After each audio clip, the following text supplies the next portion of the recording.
The Dolphin wouldn't leave, circling the dive boat, blocking its path, eyes locked on the crew like she was begging them to follow. When they finally did, she led them 3 miles offshore, to a sunken car resting in the sand. Inside, a child no one knew existed. But what happened next will shock even those who thought they'd seen everything. But first, let's go back to the beginning.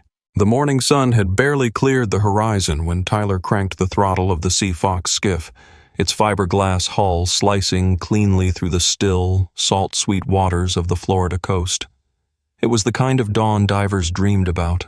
Flat seas, pale gold light rippling over the ocean's skin, and the faint hush of wind just beginning to whisper across the surface.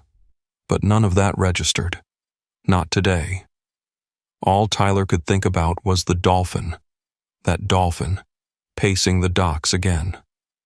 She was already waiting when he arrived. Her dorsal fin broke the surface in a slow, deliberate arc just off the bow, like a sentry. She didn't leap or play like the others sometimes did. No clicking, no chirps. Just that same patient, unblinking vigil. Wendy. He'd seen her for 6 straight mornings now. At first, she'd been a curiosity, something to chat about with the other divers. "You see that Dolphin again?" "Yeah, same one, just watching." But now? Now she was something else. An interruption, an insistence, a summons. Tyler eased the engine into idle, letting the boat drift. Wendy didn't flinch. Instead, she swam directly in front of him, then stopped, blocking his path with eerie precision. Her eyes, glassy and dark as shipwreck shadows, locked on his. And then, without warning, she turned and bolted east. She wanted him to follow. He glanced back at Chloe, already slipping into her gear. No words were exchanged, just a shared look that said, "This isn't normal, but we have to see."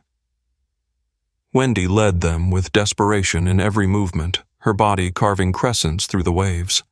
After nearly 3 miles, the seafloor changed, fine white sand stretching featureless below like a blank canvas.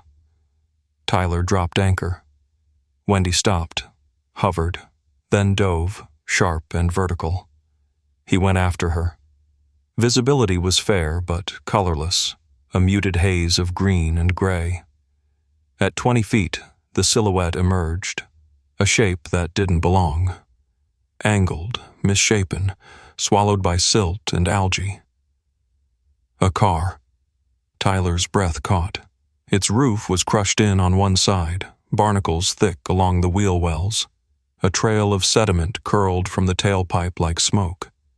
It hadn't been there long. And then he saw her. Wendy hovered just above the wreck, tail swaying slowly. Silent. Watching.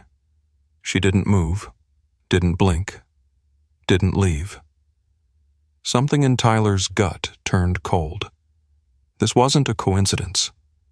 This wasn't just a smart animal doing something odd. She wanted them to find this. The salt air had never felt heavier. Tyler stood stiff-backed at the edge of the dock, wetsuit half-zipped, lips pressed into a colorless line as he watched the Coast Guard crew lower themselves into the murk. The boat rocked gently beneath his boots, but everything else felt frozen, like the ocean itself had paused, listening. The diver's fins vanished beneath the surface with a quiet splash. Only the Dolphin remained in motion, slicing slow arcs around the suspended silence, never straying far from the sight. Wendy was relentless, circling that patch of water with a rhythm that wasn't random. It was ritual. Grief, perhaps, or warning. The radio crackled with static. Then, confirmed vehicle, 2008 Ford Fusion Silver, no external breach, tag matches missing Caldwell file. The words landed with dull weight in Tyler's stomach. Megan Caldwell. The name had haunted cold case forums and local broadcasts since last fall. 22, grad student, went out for a drive and never came back. No note, No sign of foul play, just a single phone ping offshore and a family left clinging to questions. Until now. The car's slow ascent from the seafloor felt obscene, like exhuming a secret meant to stay buried. As the winch growled and cables strained, the vehicle emerged from the green-black deep. Glass filmed with silt, algae trailing from the side mirrors like strands of hair. One tire hung loose from the axle, a grim pendulum. The sunlight caught something just before the glass broke the surface.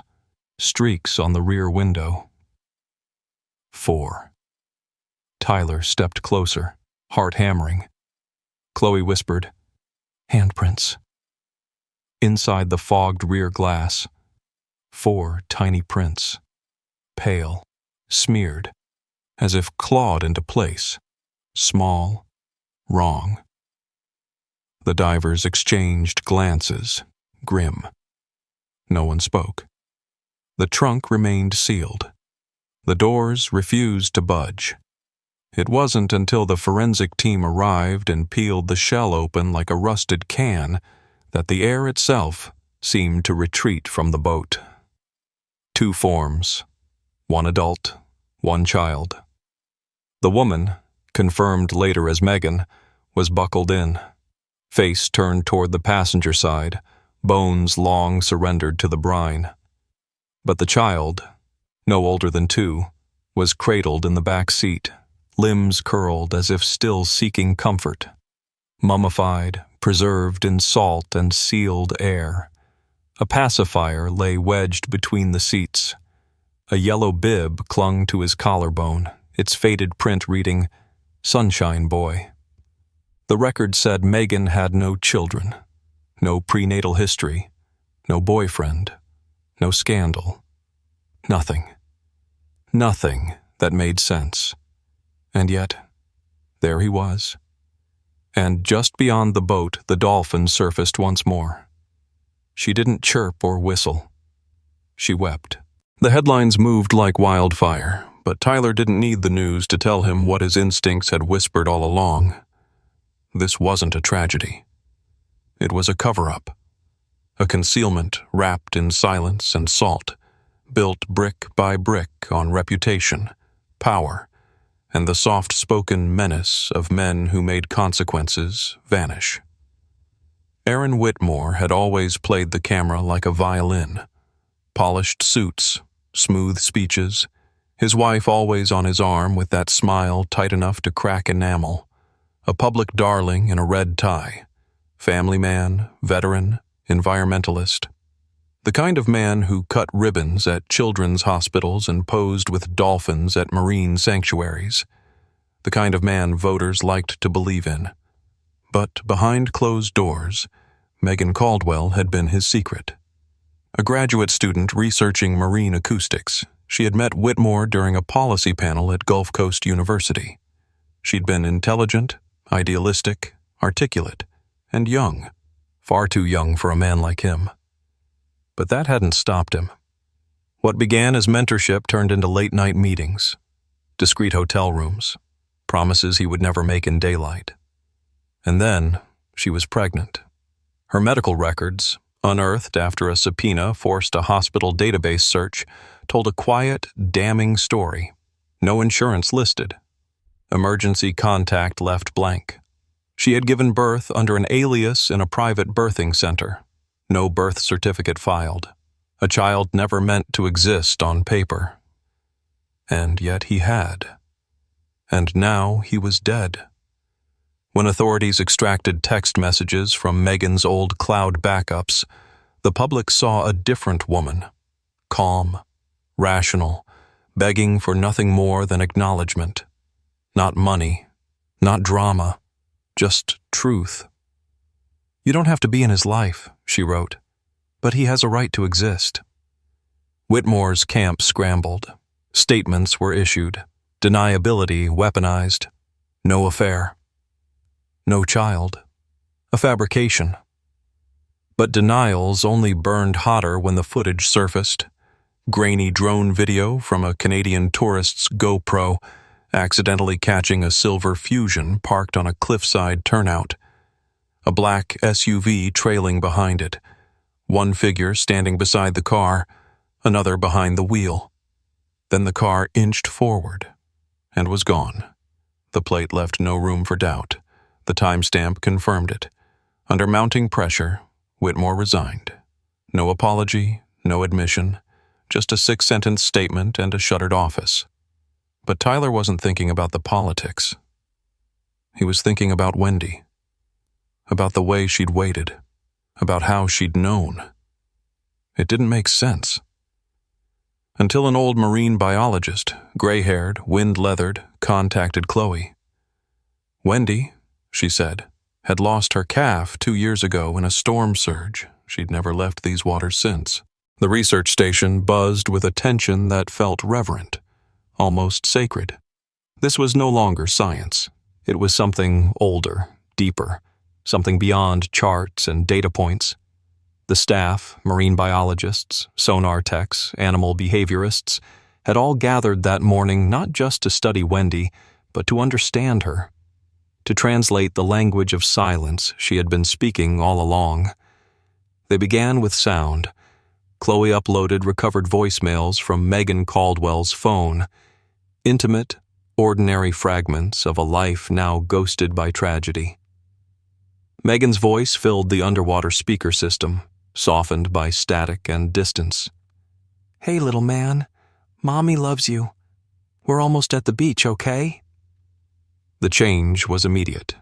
Wendy, gliding near the floating hydrophone, halted mid-swim. Her posture stiffened. Then she spun, tight, controlled spirals, just as she had the day she led Tyler 3 miles offshore. She surfaced once, twice. Her tail slapped the water sharply. She circled the boat like a compass needle trying to find true north. The footage was reviewed again, slower, frame by frame. At timestamp 03:18:42, a brief flicker. Beside the car, as it shifted in the silt during extraction, something small dislodged from the undercarriage and floated up. A plush dolphin, its blue fabric dulled by time, its plastic eyes cloudy. Tyler recognized it immediately. The toy had been visible in a photograph of Megan's apartment, a keepsake perched on the crib rail, half tucked beneath a yellow blanket. That was when the theory changed. Wendy hadn't simply found the car. She had witnessed. Sound travels farther underwater than on land, and bottlenose dolphins possess one of the most advanced auditory systems on Earth. The child's cries, muffled by steel and salt, might have carried miles beneath the waves. Wendy may have hovered near, responding not out of instinct, but empathy. Grief, even. She had lost a calf, the biologist had said, and here was another, fragile, scared, trapped in a cold cage of metal. Perhaps she sang to him, swam in slow circles, stayed near while he fell silent. And when his voice disappeared, she didn't leave, because someone had to stay. Tyler returned to the site one final time. Not to explore, not to explain, just to stand in the presence of something he could no longer name. Wendy appeared from the depths like a memory surfacing. No theatrics, no sound, just presence. She swam to the hull, rose gently, and paused. Tyler leaned down, his hand breaking the waterline. She touched it, delicate, deliberate, then turned, and vanished beneath the waves, as if called by something only she could hear.